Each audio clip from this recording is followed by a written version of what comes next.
जिला नागरिक अस्पताल को 200 से 300 बेड का दर्जा मिलने की आस सीएम की घोषणा के 8 साल बीत जाने के बावजूद उम्मीदों में ही सिमटी हुई है। हालात ये हैं कि 27 करोड़ रुपए खर्च करने के बावजूद जिला नागरिक अस्पताल परिसर में बन रहा 100 बेड अस्पताल 4 साल बीत जाने के बावजूद भी अधूरा है। जिला नागरिक अस्पताल के 100 बेड के नए भवन का निर्माण टेंडर एग्रीमेंट के मुताबिक 24 माह में पूरा किया जाना था, लेकिन 4 साल बीत जाने के बावजूद भी निर्माण अभी तक अटका है। हालांकि इसका बजट 27 करोड़ से 45 करोड़ तक पहुंच गया है। अधिकारियों की माने तो इस भवन का 15% सिविल वर्क ही शेष है, लेकिन जमीनी स्तर पर जो काम हुआ है वो अधिकारियों के झूठे दावों की पोल खोल रहा है, क्योंकि अभी न केवल फ्लोर टाइलिंग का काम बचा है बल्कि आउट दीवारों पर भी टाइलें नहीं लग सकी हैं।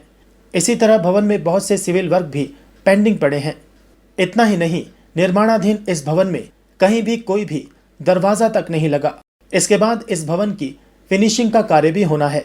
बता दें कि 28 मार्च 2019 को अस्पताल का निर्माण का कार्य शुरू हो गया था और 100 बेड के इस भवन को लेकर 22 नवंबर 2015 को मुख्यमंत्री ने घोषणा की थी। 20 दिसंबर 2018 को 64.71 करोड़ एडमिनिस्ट्रेटिव अप्रूवल इस अस्पताल को बनाने के लिए मिला था। इसमें से 27 करोड़ का बजट सिविल वर्क के लिए तय किया गया था, जो कि सारा का सारा खर्च हो चुका है। कोरोना के बहाने लिया गया अतिरिक्त समय, फिर भी नहीं हुआ काम। इस अवधि में पहले बहाना बनाया गया कि कोरोना के चलते निर्माण में देरी हो गई, इसलिए 30 जून 2022 तक करीब 1 साल से ज्यादा की अवधि ठेकेदार की बढ़ा दी गई।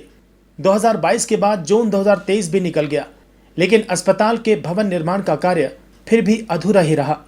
जबकि टेंडर शर्त के मुताबिक 9 सितंबर 2019 तक 25%, 15 जुलाई 2020 तक 50% और 9 दिसंबर 2020 तक 75% कार्य पूरा हो जाना चाहिए था, जो कि फिलहाल कागजों में ही दर्ज है और हकीकत में पूरा नहीं हो सका। और हकीकत यह है कि इसका निर्माण कार्य करीब 10 महीने से बंद पड़ा है। बेसमेंट में इस तरह से भरा हुआ है बरसाती पानी। क्या बनाया जा रहा है बहाना? अब बहाना यह बनाया जा रहा है कि अस्पताल के सिविल वर्क पर अनुमानित लागत से ज्यादा खर्च आ गया है और 27 करोड़ के बजाय अब 45 करोड़ का बजट बना दिया गया है।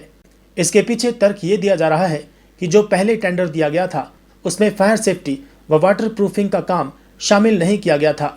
इसी तरह पहले आउटर दीवारों पर पेंट ही करवाना था, लेकिन बाद में इसकी जगह पर टाइलों को लगाना निर्धारित किया गया, इसलिए बजट में वृद्धि हो गई। हालांकि ये तर्क संगत नहीं लग रहा है। अब बताया जा रहा है कि बजट 45 करोड़ के बजाय दोबारा से 40 करोड़ निर्धारित किया गया है और इसकी फाइल अब हाल ही में अप्रूवल के लिए सीएम के पास भेजी गई है। यदि अब भी सीएम से अतिरिक्त बजट की अप्रूवल मिल जाती है और ठेकेदार काम शुरू कर देता है, तो भी जून 2024 से पहले जिले वासियों को इस भवन की सौगात नहीं मिल पाएगी, क्योंकि सिविल वर्क के बाद इलेक्ट्रिक वर्क होना भी बाकी है और इलेक्ट्रिक वर्क के साथ साथ फिनिशिंग और फर्नीचर आदि की व्यवस्था की जानी बाकी है और इस प्रक्रिया में कम से कम 6 महीने का समय लगना लगभग तय है।